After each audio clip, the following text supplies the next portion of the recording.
من الاشياء اللي سواها الونسو اللي حرفيا حجز مكان بقلوب كل اللي يشجعون ريال مدريد قبل حتى لا يمسك الفريق، قبل لا يمسك اول مباراة للفريق. اول ما وصل النادي خلص مع صفقة ارنولد. ريال مدريد ما كان ناوي يتعاقد مع قلب دفاع، اشترط على الادارة تتعاقد مع قلب دفاع، والحين النادي قاعد يتفاوض مع ظهير يسار، والحين النادي مهتم بلاعب وسط، وغير طلب من الإدارة أنها تجدد عقد مودريتش. يعني بالمختصر حرفيا نظف الفريق قبل لا يستلمه.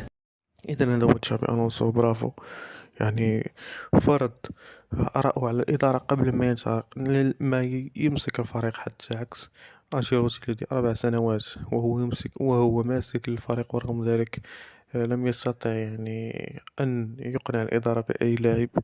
مدرب منبطح يعني صراحة. أنشيلوتي من المدربين الغرباء، يعني مدرب يعني تحسه كأنه عايش في عالم موازي، عكس المدربين الآخرين. غوارديولا يطلب لاعبين، كلوب يطلب لاعبين، آه يعني ألونزو يطلب لاعبين، فليك آه لا يطلب لاعبين فقط لأنه مع برشلونة، يعني يعرف ويقدر وضعية برشلونة المالية، ولكن لما كان في البايرن هو الآخر طلب لاعبين، وإدارة البايرن لم تلبي طلباته وخرج من الفريق بسبب هذا.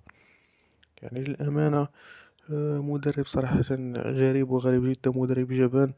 هذا هو كارلو أنشيلوتي، عكس تماما تشابي ألونسو، لنشاهد كيف أنه قدر أنه يقنع الإدارة بعدة لاعبين قبل ما يمسك الفريق، قبل ما يبدأ تدريب الفريق حتى. يعني برافو تشابي ألونسو.